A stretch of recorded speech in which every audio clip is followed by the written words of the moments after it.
a podcast designed to help heal and support the El Paso community. Hello, I'm your host, Mariana Sierra, Outreach Coordinator for the El Paso United Family Resiliency Center, a program of United Way of El Paso County. We are dedicated to serve those who were impacted directly or indirectly by August 3rd. Join us on the journey to long-term recovery as we have honest conversations with local leaders, mental health specialists, and fellow El Pasoans who share their stories and expertise. We feature topics that influence and impact the vitality and resilience of our community. We are El Paso United, and together we heal. Juntos sanamos.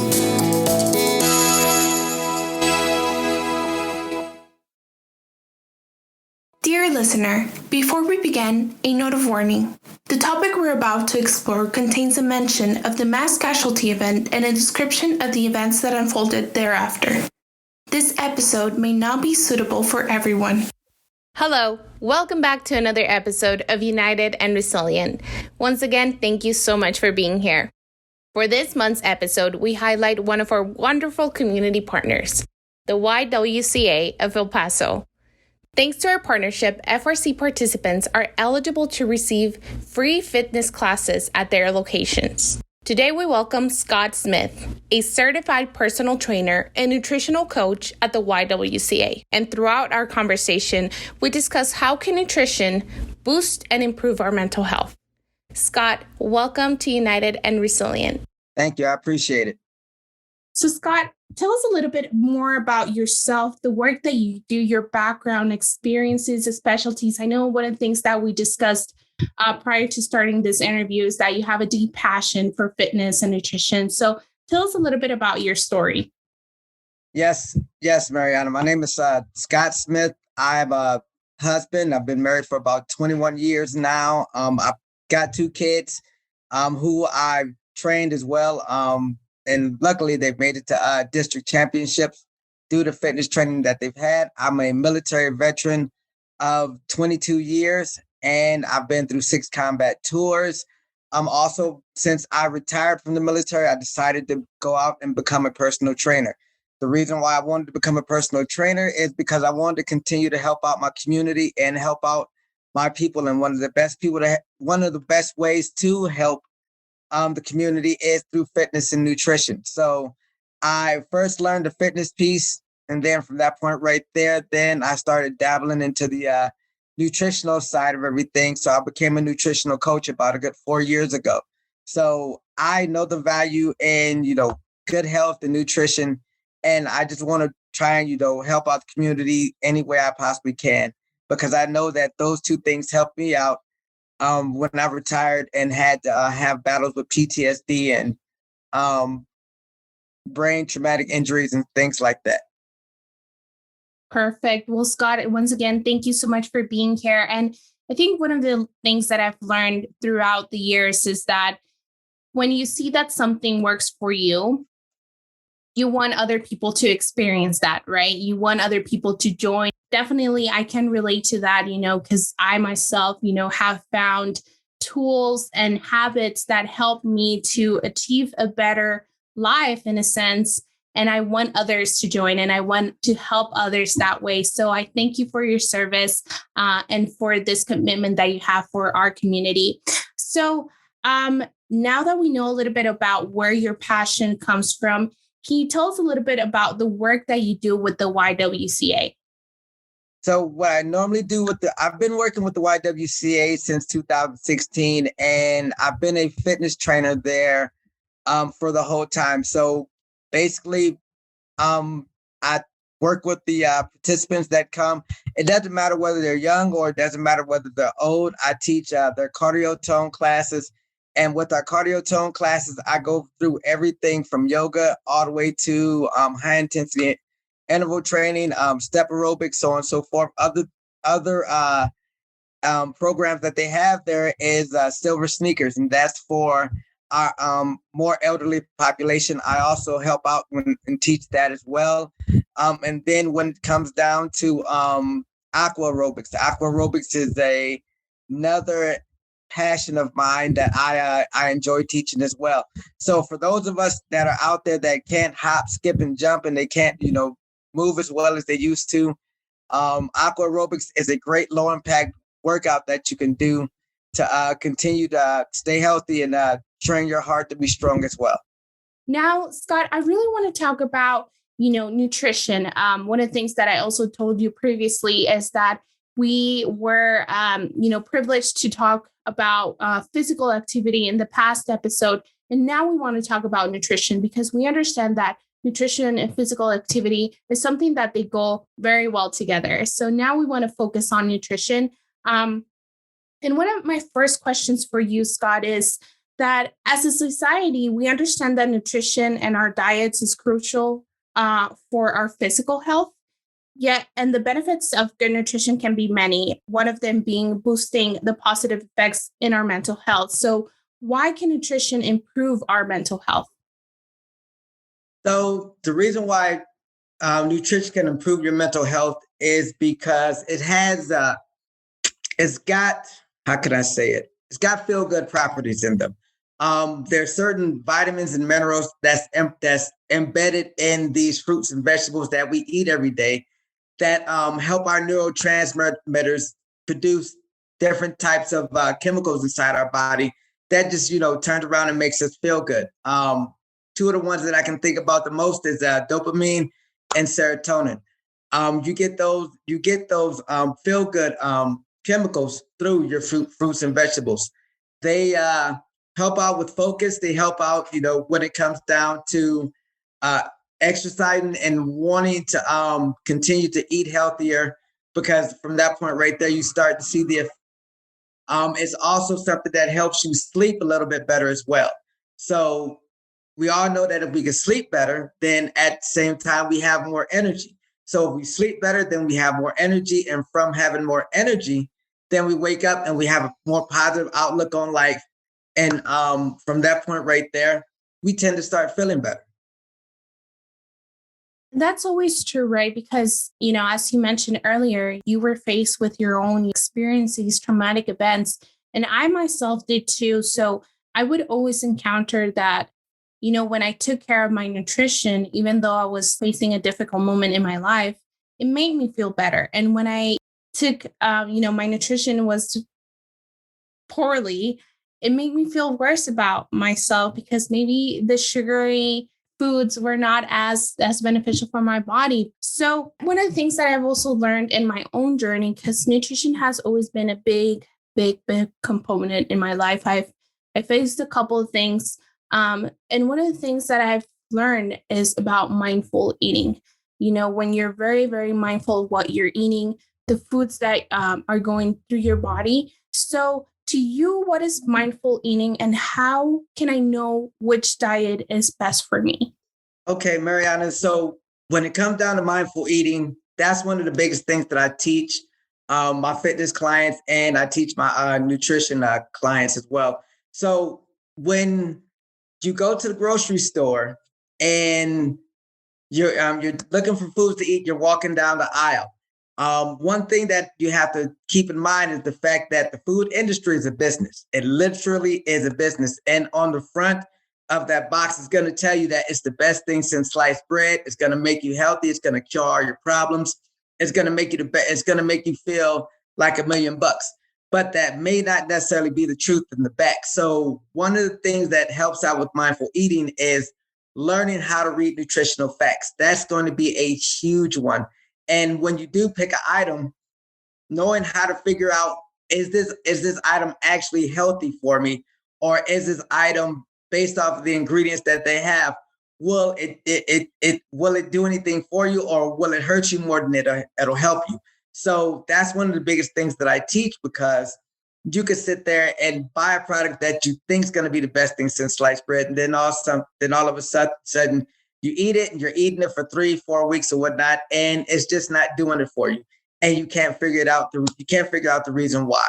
So when it comes down to dieting for beginners, what I always tell them to do is to start off with the number one thing is always going to be fruits and vegetables. It's always going to be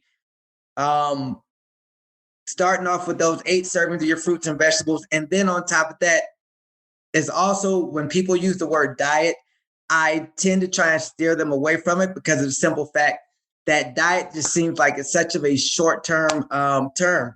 So I like to, tell people, start saying that it's a lifestyle change. You're looking to change your lifestyle. That's a long term. And then with that being said, something that goes along with your mindful eating is goals. So when you're sitting there and you're going through the grocery store and you're trying to be mindful and you're trying to learn what to eat and how to eat it and so on and so forth, keep in mind that you have goals, because I guarantee you're going to have one item on the left that's going to be good for you. Then you're going to have that item that's right on the right that's going to be the total opposite.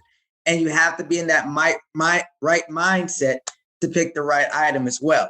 So when it comes down to dieting and lifestyle changes, it all depends on the actual person. There's no there's no diet or lifestyle change that fits all. And then at the same time, it's based on what you're trying to do. Like, for example, for those of us who are trying to feel better and, they want better brain activity and they want to, increase their positive mood and maybe pull themselves out of depression. One of those things is going to be there. I'll preach 101 times over. It's going to be your fruits and vegetables. At least, trying to get your fruit and a vegetable for breakfast, definitely some type of vegetable for lunch, another fruit for a snack, and definitely at least 2 vegetables for dinner. That's going to be, I'll say 3/4 of what you're going to need right there. That's going to help you out mentally. And one of the things that you mentioned, and for me, because I work with my own, professional with my nutritionist. One of the things that I encountered with her, and it was the first time that I encountered this, is that she taught me how to read the labels, and that's so important. And I was 26 when I started with her, but I mean, I've tried diets since I was 15, and for the first time, more than 10 years later, I was taught how to read labels. So now that we're talking about this, where can people get this information? Because I understand that maybe it can be a little bit more complex. Well, people think it is, but maybe it's more simple. So where can people get this information and get educated on labels for mindful eating? Okay, so one of the websites that you can use that's from the FDA is choosemyplate.gov. That's going to be one of the best ones that you can get. Then you have healthcentral.com. And then from that point right there, you have healthychoices.com. Those are all 3 very good websites that I tend to use when I wanted to learn more and more about nutrition, especially when it came down to boosting my metabolism, because a lot of people don't necessarily know about the metabolism. They don't know how to manipulate the metabolism. They don't know how to boost it. And they don't know how, they think that, I'm just getting old. So now that I'm getting old, my metabolism's just not going to work anymore. And it's just going to be slow. And what a lot of people don't realize, it really doesn't matter. You could be 60, 65, 65, 70, 75 years old, and you still can boost your metabolism. All you literally got to do is just start moving. When it comes down to Choose My Plate, choosemyplate.gov has, I can't even describe it. It has a plethora of information that's there that you can access, and it's going to talk about everything from food, nutrition to mindful eating. It's going to talk to you about brain health. It's going to talk to you about you name it. It's pretty much got it. So that'll also help you out as well. One of the things that I also want to share with our audience that definitely helped for me is that I seeked out for help. I invested in that, and maybe there's a stigma, and maybe we can talk about it because you are the expert, but there's a stigma maybe that people think that it's expensive or there are not enough resources, but they are. I mean, if people out there are listening, the Family Resiliency Center can definitely lead you to these resources that can help you get educated and get this education and, figure out what is that works best for you. Because there are professionals like Scott here that are willing to help. All you have to do is ask for the help, basically. Because yeah, there's so many diets out there. There's so much information, and sometimes it can be very overwhelming as far as like, where can I start? And then I also found in my own journey that I would get discouraged, right? Because a diet didn't work for me as it would work for my friend, and I would get so frustrated because what works for somebody else doesn't work for me. So it was a lot of investment in myself to figure out what works best for me, but it was a lot of me asking for that help because I needed it. Also, one of the things that we also discussed throughout past episodes, and it comes back, is the fact that you need to listen to yourself and what is best for you, and don't put yourself in a box that, okay, I need to eat only apples for for breakfast, dinner, and lunch. Only apples. I've heard that diet so many times, and it's like, no, no, no, no. Like, allow yourself what works best for you. And for me, it's been mindful eating, and listening to what my body needs. Recently I was in vacation, Scott, and I was, walking and sweating because it was summer. And, I started to listening to my body, and I could hear my body telling me, you know what, you need protein, you need meat, you need something, because you've been eating like so many foods that you don't usually eat because you're in vacation, right? In vacation, sometimes we let loose and we eat Yeah. some foods that we usually don't eat at home. So, I listened to my body. I was like, you know what? I need meat. I need chicken. I need something. So I made sure that I made myself like a very well dinner that day because my body was needing that. So it's really that connection and that awareness of yourself and what is it that you need. When it comes down to you just starting out, after about a good 4 weeks, your body's going to wake up and it's going to start telling you, what it wants to do. It's going to tell you, wake up. It's going to tell you, hey, I want to eat this. Hey, let's eat that. Hey, if you eat that ice cream over there, it's going to make you sick. So you might not want to do it. So it's going to tell you all of these different things, and listening to your body is no doubt probably the number one thing that you can do to not only stay sane and to stay healthy and stuff like that, but to keep yourself going in the right direction. Your body's going to sit and tell you, or better yet, there's something called that I like to call connecting your body to your brain, and there's several different ways that you can do it. With exercise, it's simple. It's something as simple as moving your arms and your legs and going in two opposite directions. That alone will connect your body and your brain. When it comes down to food, it's literally just honing in and taking the time to taste the food that you're eating. And then from that point right there, once you start honing in and you start tasting the food that you're eating, your stomach is going to start connecting with your brain, and your stomach's going to say, hey, I'm full. I don't want to eat anymore. Rather than you sitting there trying to shove a whole bunch of food down your stomach, and then before you know it, you're stuffed, and your brain's like, dude, I told you to stop eating like 3 or 4 slices of pizza ago. You shouldn't be here, So it all involves in taking your time, and that's one way of doing it. I'm so excited that you said that because, again, it's one of those things that I've realized, and it sparks like fireworks in my mind that I didn't like.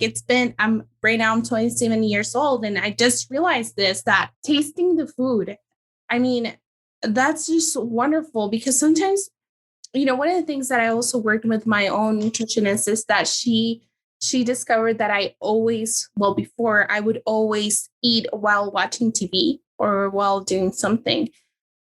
So I know a lot of people are guilty of this. I myself am guilty of that. And of course, you don't realize what you're eating. So now I've learned to actually sit down and look at my plate.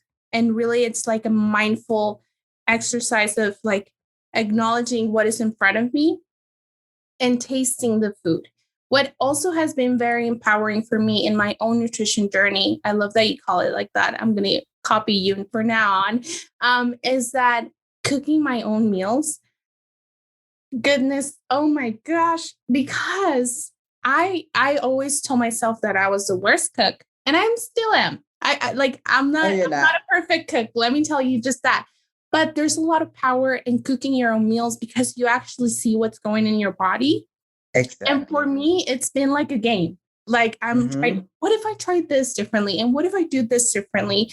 And Mm-hmm. it's very empowering. It's very, very empowering for me that, cooking my own meals and not relying on buying something on the way back home or, now that we're right now in the pandemic, I know a lot of people, ordered in with Uber Eats and Postmates and all this stuff, but there was a lot of power for me in cooking my own meals. A lot of people just, you see the results of someone losing weight or someone, having a healthier mental state but there's a lot of struggles and a lot of hurdles and to get yourself there, you know.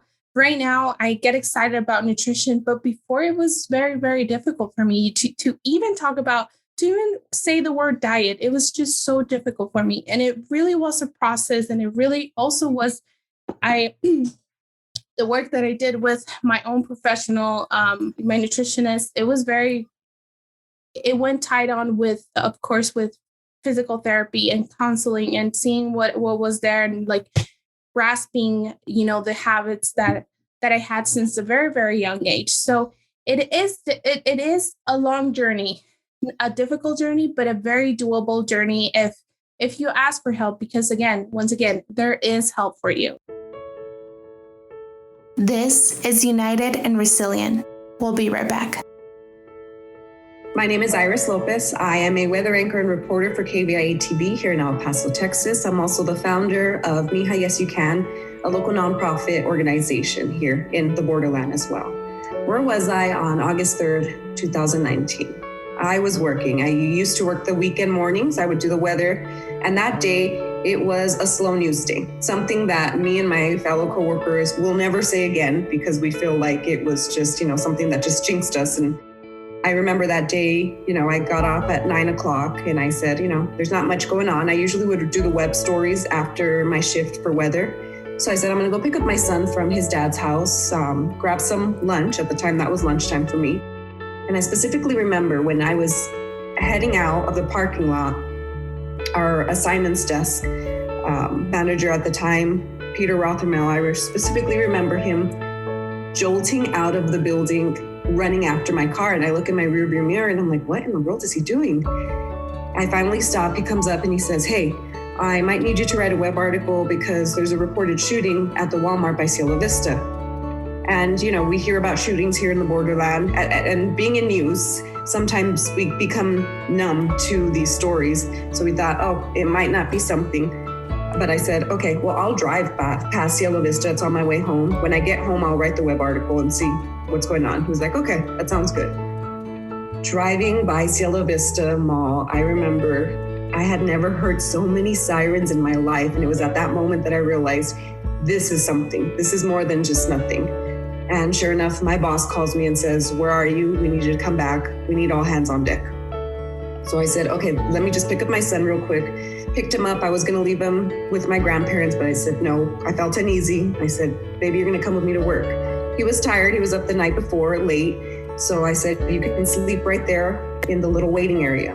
And thankfully, he slept through the whole thing. I would go back and forth to check on him because I didn't want to see, he was 9 years old at the time. I didn't want him to be watching the news and just to get scared. And all of my coworkers remember seeing that too. They would walk in to an innocent 9-year-old sleeping on the couch, no worries in the world. Then they would head to the newsroom and it's one of the darkest days of all of our lives.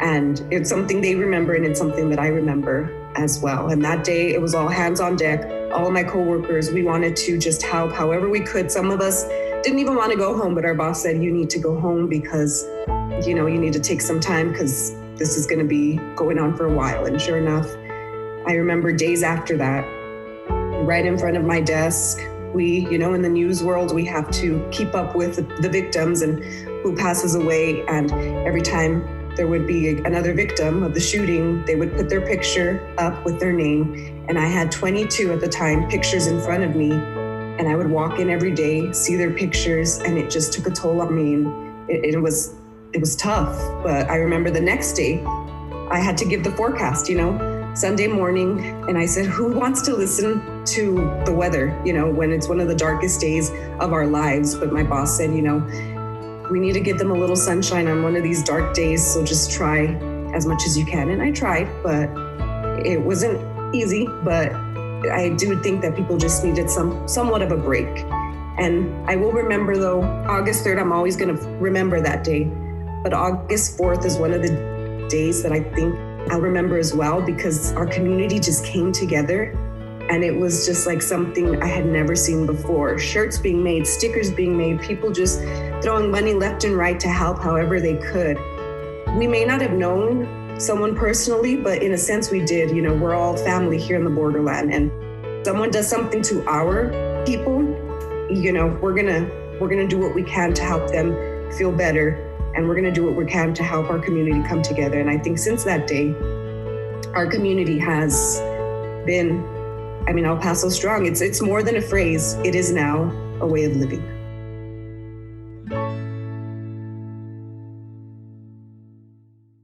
Now, Scott, one of the things that I want to talk about is,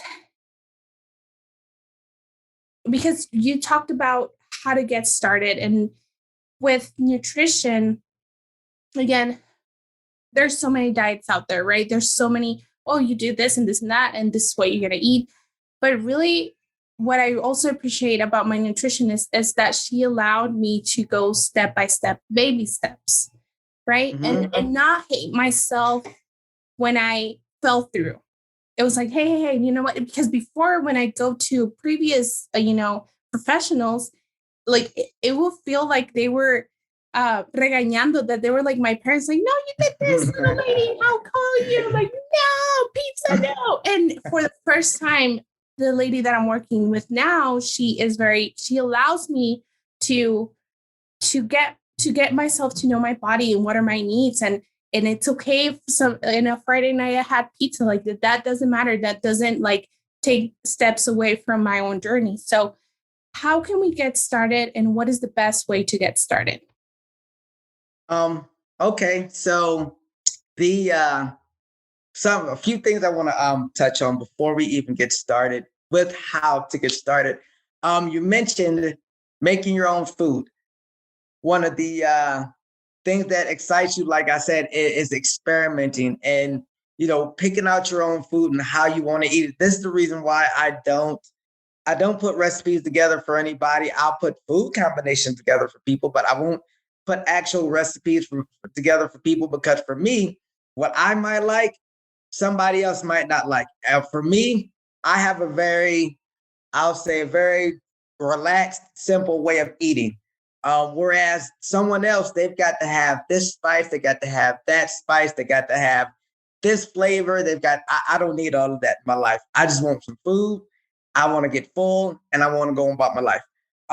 So anyway, I'm glad that you talked about that. When it comes down to actually getting started, so that's the mental aspect of everything. First of all, you've literally got to make the commitment to sit down and write it down. That is my biggest thing that I always tell everybody. And those that I've trained and I've tried to work with before, their hardest thing was writing it down. Once they finally started to write it down, then they started to get it. So they started seeing what they were putting in their bodies. Once you finally write down whatever it is whatever your goals are, and then from that point right there, okay, well, you know what? I'm gonna start eating healthier. Start doing your research. Once you start doing your research, you'll start to see a whole bunch of foods that'll pop up that you used to eat a long time ago. For me, when I retired from the military and I started on this nutritional journey of my own, I discovered that it had been at least, I think, about 20 plus years since I had an actual apple. I hadn't eaten apples in I don't know how long. And it was just because of the simple fact that the military had them, but they didn't look pretty good. They weren't aesthetically pleasing to the eyes, to say the least. But anyway, so once I started writing all of this stuff down, and I started doing my research, and I started looking into fruits, and I started looking into vegetables, and not just honing in on meat like a lot of men tend to do. I started just seeing a whole bunch of foods and a whole bunch of stuff out there that I was like, you know what, I'm gonna try this. You know what, I'm gonna try that. I'm gonna try this. So I went to the grocery store, I bought it all up, and then from that point right there, and this is something that everybody goes through. This situation that I'm going to describe, I'm not sure if you were one of the fortunate ones that didn't go through it, but I did.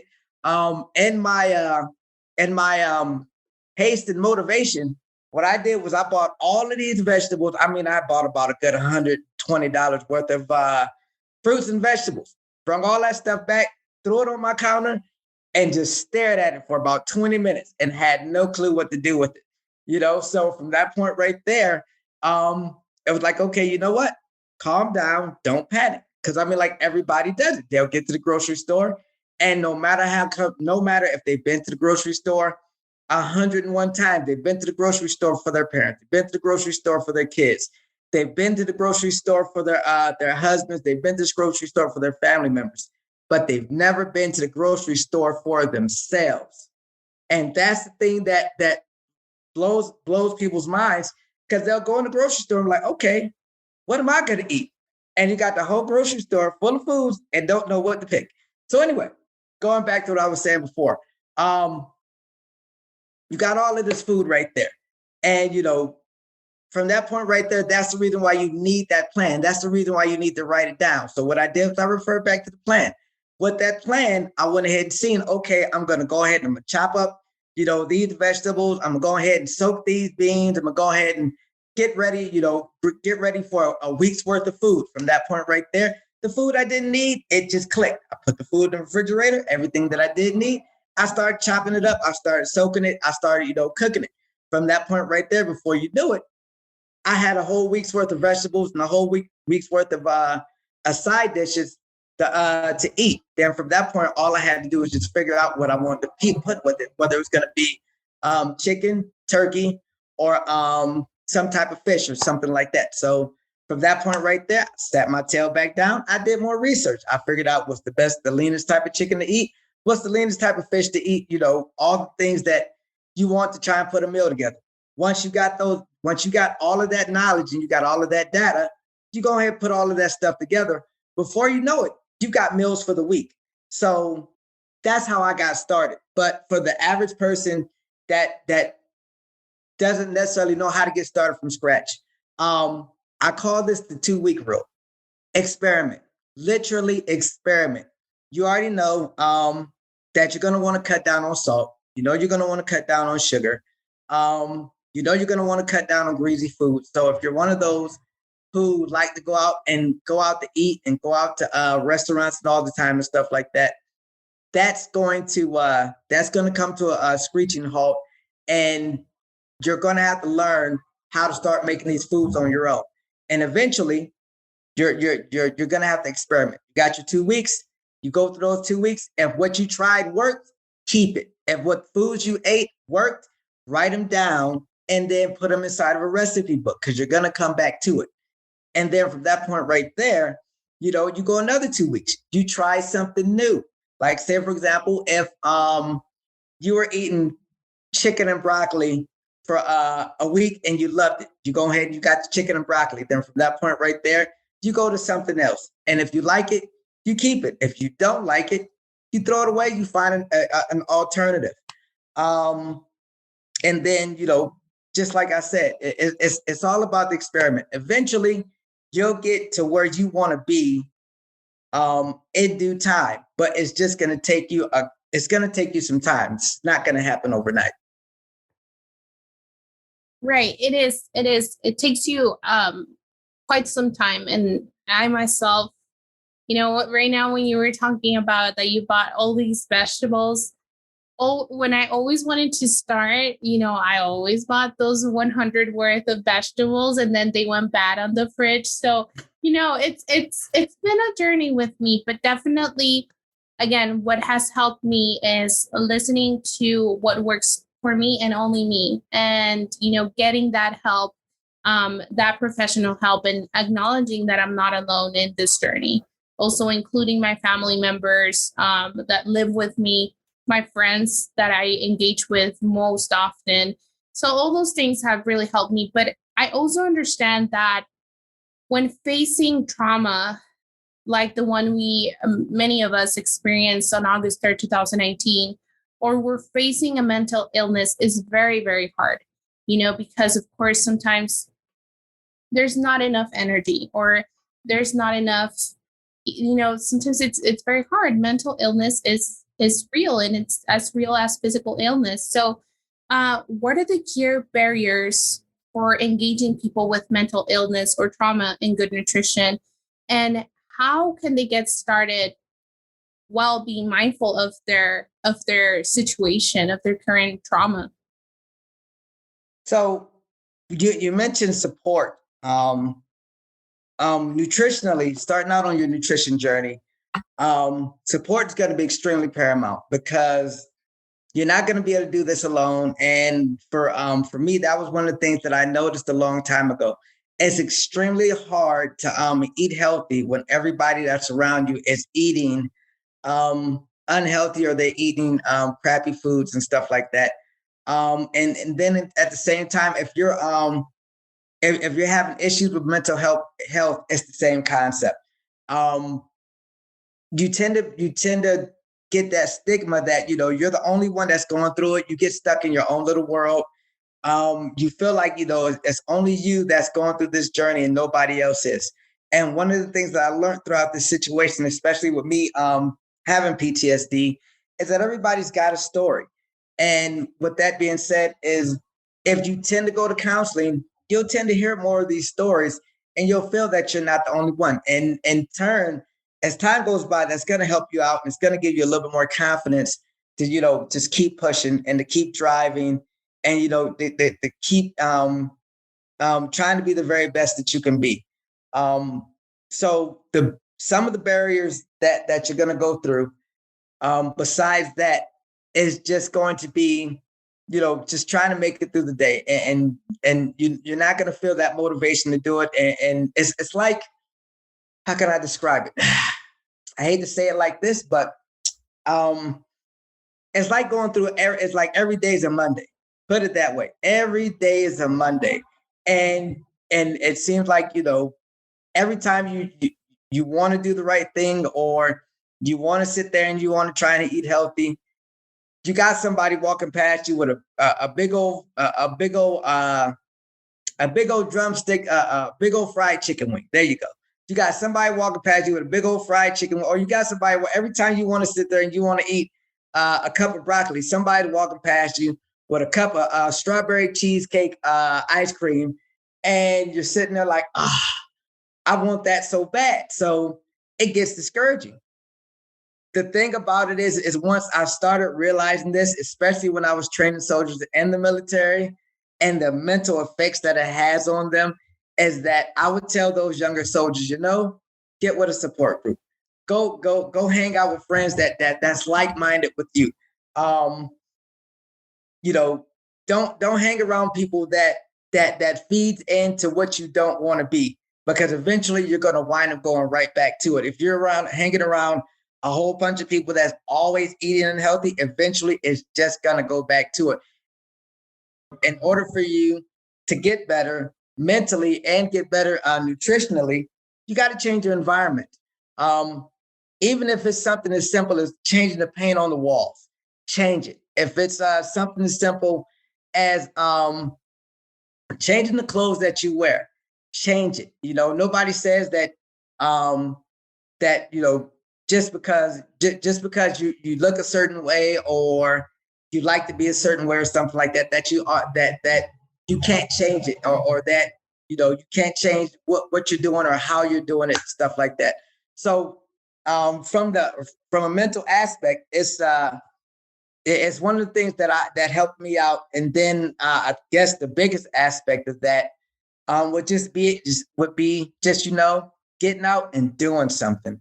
That was another big thing that I had to learn how to do when I first started out with my nutritional journey. I just had to get out and do something. I had to go out, and as much as I couldn't stand hiking, I went hiking. As much as I couldn't stand running, I went running. As much as I couldn't stand just doing certain things on a daily basis, I just started doing it. And once my body got used to it, my brain started expecting it, and it just became a habit. And before you know it, the barriers that were there, they started to break up. And just with mental counseling, be confident enough to make those changes because you deserve it.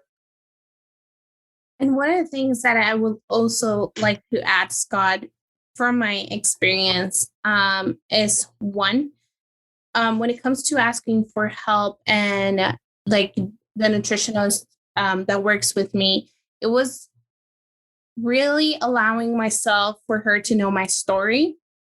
And it was a connection. Like, I think it's very, when you think about professional help and asking for professional help, one of the key things is that you have a strong connection with the professional that is helping you and that is working with you. So like I said previously, she allowed me to make mistakes. She allowed me to go through this journey, and she didn't have like a structure plan for me. She allowed me to take the freedom and see what works for me. So really having that connection and that honesty, because before, when I started my own nutrition journey, I didn't have that. It was just like, okay, you're going to eat a cup of rice, and then you're going to eat, this and this and that, and you have no say. And with the person that I'm working currently, she allows me to have a say, and she allows me to, make my mistakes. And like I said, so that's one of the things. And then the second thing is being patient with yourself, being patient with yourself and your own journey, and being very loving of yourself. That's another thing that also helped me. And finally, it's all about small decisions. So think of it, like, what helps me is to think of my nutrition of small decisions. So each morning I have the decision of eating what do I want to eat? What type of day do I want to have? Basically, for example, today I am the worst example for this because I had cereal and I had coffee. Coffee makes me really anxious, and cereal has a lot of sugar. So I know that I set myself for failure because I'm sleepy right now, and I am ready to just go into the couch and go watch Netflix, which is fine. It's okay. It's just one day at a time. But I had the decision of eating, what should I eat? Should I eat eggs? Should I have this and this and that? But I didn't allow myself to cook my breakfast this morning. So, it's just small decisions. So just for anyone out there who's facing, mental illness and something traumatic, depression, anxiety, just think of your nutrition as one step at a time, one decision at a time. And don't think of it as, oh, I need to lose 50 pounds and how am I going to get there? No, it's not about, what you see in the scale. It's about one decision at a time. And eventually you'll get there. That's what I've learned. So now I also think about this word that, I don't know, it causes me some triggers because, in my own journey, it came across so many times, motivation. Oh, you're not motivated enough, or you're not committed enough, and it was just like, I am, but I am struggling with other things. So how can we stay motivated while facing a mental illness, while facing trauma? Motivation, huh? Motivation. That's a sensitive word for me too. Being former military vet, that's one of our mantras. That's one of our go-to things. Soldier didn't want to do what he wanted to do. He didn't want to make it to work on time. Oh, he's just not motivated. Or soldier doesn't run a 2 mile as fast as you think he's supposed to. And the first thing that comes out of his mouth is, oh, he's not motivated. And it's a little bit deeper than that. And the bad thing about it was that I had to retire from the military to figure all of this stuff out. So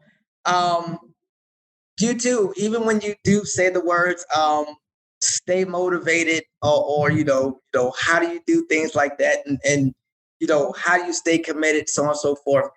I think about holistic health. And for me and for a lot of others, holistic health is what's going to keep you. It's going to keep you going forward. It's going to keep you pushing towards your goals. You've got your mental aspect of this. So not only are you eating healthy, not only are you exercising correctly, not only are you you're talking to somebody from a mental aspect, maybe a healthcare professional, maybe your nutrition, your dietitian, but self-care is going to be one of those things that's going to push. It may be one of those things that's going to help you to items that you need in your life. That's going to show you the why. That's how I can say it. So because everybody goes through it. Everybody wakes up, even me. I wake up at 4:00 in the morning. I sit on my bed every single day, and I'm like, I got to go and work out in like an hour. So, and I only get about 30 minutes to work out a day. So I'll sit on my bed and I'll drag my butt out of bed. And some days I get up and I'm just like, why am I even doing this? What's the whole purpose behind all of this? So everybody struggles with motivation. Is just because you see somebody out there with a nice body or something like that, they struggle with motivation too. So one of the things that can help you to stay motivated and help you to keep pushing forward and to stay committed is that self-care. One of the other big things that I also I try and preach a lot to a lot of my clients and a lot of my friends. A part of self-care is celebrating your accomplishments. One of my clients, she lost about 30 pounds, and with her losing all of that weight, she started to see how much more physically capable that she was.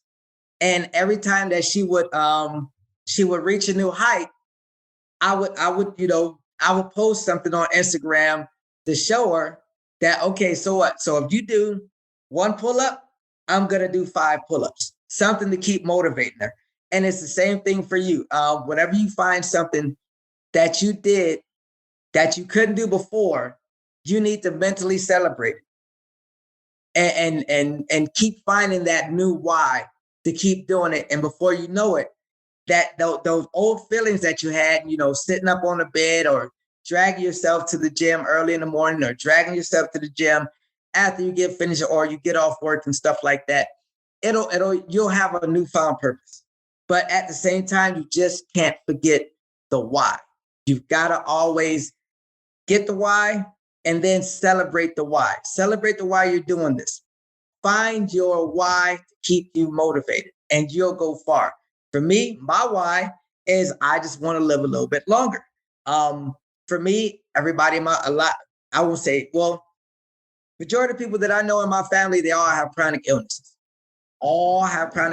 For me, I'm susceptible to all of those chronic illnesses. So that's what fueled my fitness journey in the first place. That and certain injuries that landed me in the hospital for about a week. That's what fueled my fitness journey, and that's my why. Once you find your why to keep going, it'll be like a fire starter inside your body that just won't stop burning, and you'll just keep going and just keep going and just keep going. For me, my why is definitely, I've learned that I don't want anything to hold me back. And I am, it was hard to get to this place, like I said, but I want to live and experience, and I just don't want anything else to hold me back. And I know that my bad eating habits were. So that was my why, definitely. And you're completely right. That's what keeps you motivated. And writing it down, I know I've shared, and the audience already knows, our loyal listeners already knows that I have a thing about journaling, and it really helps me like to actually get it from my brain into actual paper. It helps me to see. So what I do, I have a journal, like a eating journal, I guess, and I write everything down, what I was feeling. What, like right now, I'm gonna write about what I was feeling when I had my cereal for breakfast, and how it made me that feel, and acknowledging my feelings as well, because nutrition can also be very, very emotional. So that's a tool that I want to share with the audience, that it helps me to stay motivated. And it's been a while, like to do it. And there's some meals that I skip and I don't write it down. But I try my best to always take that little journal with me, and really, see where my mind is and where I'm at right now. And definitely support systems. I stand by those. For me, I see it as, in this journey, I see it as a team. It's my nutritionist, my professional counselor, and my trainer. They are a team, and they know where I'm at, and they know the struggles that I've been through, and it's very uplifting whenever I'm like in my class. And my trainer, when she sees me that I'm like, I can't do this anymore, she usually throws me like a motivational phrase, like, hey, you're doing this for you, you're already here, you already made the decision of being here. Because I'm not gonna lie to you, Scott, like it was very intimidated to get started. So that's why I really want to acknowledge people who are listening, that I think the hardest thing is to get started. That's the hardest thing. But once you do, again, it's step by step, and it gets easier as you do it. But we acknowledge, and we know, like Scott and I, we know that it's a struggle, but you'll get there. You'll definitely get there. So one of the things that I want to ask you, Scott, because I think it's very important to acknowledge as well, is there are certain foods that can